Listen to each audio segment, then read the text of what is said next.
सादर नमस्कार, सादर जय जिनेंद्र। क्षमा न्यूज चैनल, कहीं भी कभी भी सही और सकारात्मक समाचारों के लिए देखना और सुनना न भूलें। साथ में आपसे विनम्र निवेदन है कि यदि आपने इस चैनल को सब्सक्राइब नहीं किया है तो कृपया अवश्य कीजिए और शेयर और लाइक करना ना भूलें। मन से बोलना आसान होता है। उस गिरनार की भूमि पे जब 1-1.25 महीना पूरे संघ का रहना हुआ था, जय धवल पुस्तक की वाचना हुई थी, तब आके देखते मुनिराजों के निरंतर उस क्षेत्र की, उस पहाड़ की वंदना हो रही है। 4-4 घंटे में 10,000 सीढ़ियाँ चढ़ के निरंतर रोज, ऐसा एक भी दिन नहीं हुआ होगा कि साधु उस पहाड़ पे नहीं गए होंगे। और उसके अलावा भी वहाँ पे रह के जब अन्य मतावलंबी, वहाँ पे सभी को पता है किसका प्रभाव है किसका नहीं है, फिर भी वहाँ रहकर ऑनलाइन सभी के पास शायद वो वीडियो भी आई होगी कि किसी एक वस्त्रधारी ने तलवार निकाल के भी दिखाई थी कि हम देख लेंगे इस भूमि पे कितने दिन कैसे रहते हैं, यहाँ पे किस हमारा वर्चस्व है, कोई और नहीं रहना चाहिए। उसके बावजूद पूरा संघ उस भूमि पे रहा, वाचना भी संपन्न की, यात्रा भी संपन्न की और निर्बाध रूप से उस भूमि से बाइज्जत विहार भी किया। आधी रात में पुलिस आके धमकियां देके जाते थे, रात को 1:30 बजे आते थे और बोलते थे पूरा संघ अभी का अभी विहार करो, हम पूरी व्यवस्था बना देते, पीछे के रास्ते से विहार करो, पहाड़ की तलेटी के पीछे के रास्ते से आप लोग विहार करो, पूरा संघ अभी 3 बजे अंधेरे में निकल जाओ, आगे की हम व्यवस्था देख लेंगे, अगर रुके और फिर कुछ हुआ तो हमारी जवाबदारी नहीं। ये हमारे प्रशासन के शब्द होते थे। तभी किसी श्रावक की कोई जागरूकता नहीं थी, केवल जो संघ सारथी थे, जो श्रावक समर्पित थे, वहाँ निरंतर चौका लगा के संघ की चर्या संपन्न करवा रहे थे। केवल उतने श्रावक, जितने साधु होंगे उतने श्रावक मुश्किल से होंगे। अगर कोई हावी हो जाए तो बचाने वाला भी कोई नहीं। लेकिन आचार्य भगवान की तपस्या की, साधना की शक्ति बोलो कि अचानक वहाँ पे एक स्पेशल पुलिस फोर्स, एक पूरी टीम थी पुलिस की, पता नहीं कहाँ से प्रकट हुए। विश्वास भी नहीं बैठता कि कोई सच्ची भी बोल रहा है, झूठ भी बोल रहा है, क्या हो रहा है ये भी नहीं समझ रहा था।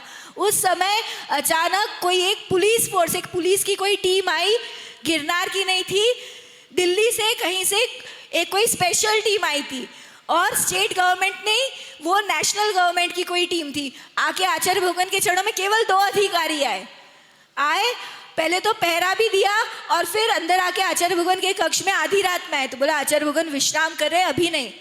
तो फिर रात भर वहाँ बाहर ध्यान रखा, फिर भी सभी को भय तो लगा ही रहता है। जो श्रावक वहाँ थे बाहर, वो भी कंटिन्यूस रात को ध्यान रख रहे थे। फिर जैसे ही सुबह हुई 3 बजे तो आचार्य भगवान का विश्राम हुआ और फिर आचार्य भगवान का बाहर आना हुआ। हाथ मुंह धोते ना, सुबह उठ के पहले हाथ मुंह धोते और फिर सारी क्रियाओं को स्टार्ट करते। तो जैसे ही आचार्य भगवान का आना हुआ, वो पुलिस फोर्स अंदर आई, आचार्य भगवान से बात सीधा नमोस्तु करिए कि हम आचार्य भगवान आपके चरणों में पहले आए हुए, आपने पहचाना। अब आचार्य भगवान के चरणों में तो अनेकों मंत्री आते, अनेकों पुलिस फोर्स आते, किसी का चेहरा थोड़ी याद रहता है, सब जीवों की कल्याण की भावना रहती है खाली। तो फिर आचार्य भगवान तो मौन थे, कुछ जवाब नहीं दिया, एक मुस्कान दे दी। फिर उन्होंने कहा कि आप लोग कोई विकल्प मत करो, हम यहाँ आपकी सेवा में हैं।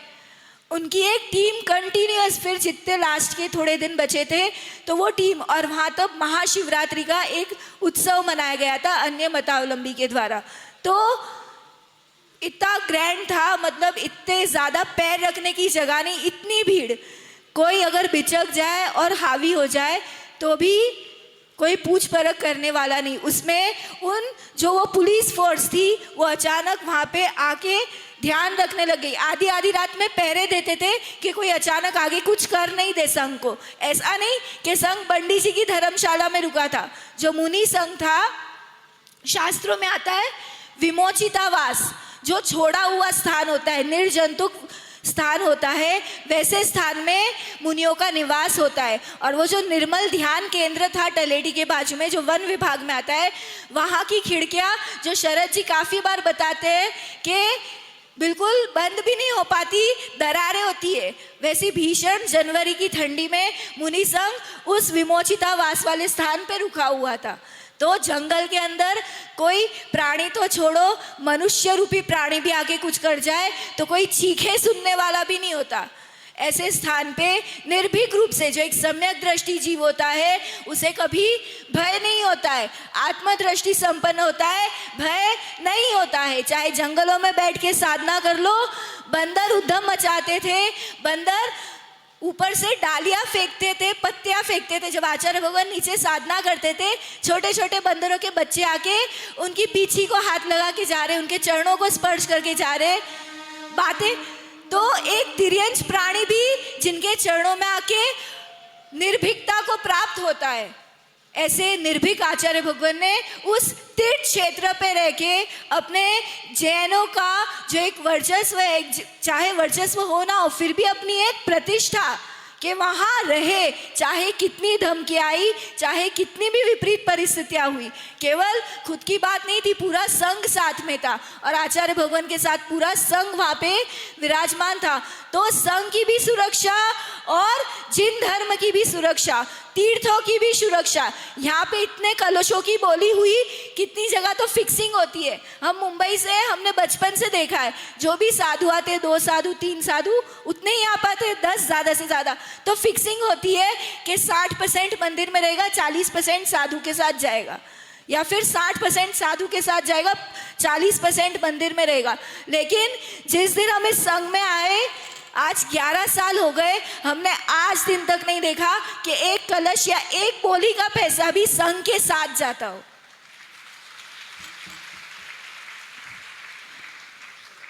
किसी से कोई याचना नहीं, बिल्कुल अयाचक प्रवृत्ति जिसे बोलते हैं। गुणों के भंडार है आचार्य भगवान, बोलते जाएंगे तो फिनिश ही नहीं हो पाएगा। हम सभी को आचार्य भगवान को सुनना है, द्वादशानुप्रेक्षा का हमें स्वाध्याय करना है, व्याख्यान सुनना है। आचार्य भगवान के चरणों में अनंतो नमोस्तु करते हुए आप सभी इस धर्म लाभ को छोड़ना नहीं। जब हम घूमने भी जाते हैं तो हम वहाँ से एक छोटा सा कुछ ना कुछ वस्तु उठा के लाते हैं कि भाई हम यहाँ गए थे, यहाँ की निशानी है।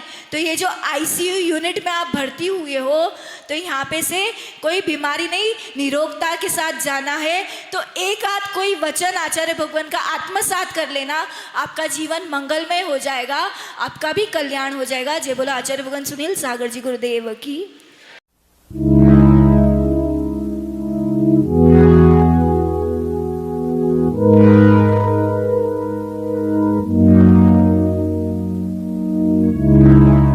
क्षमा न्यूज चैनल देखने के लिए आपको बहुत बहुत धन्यवाद। सादर प्रणाम, सादर जय जिनेंद्र।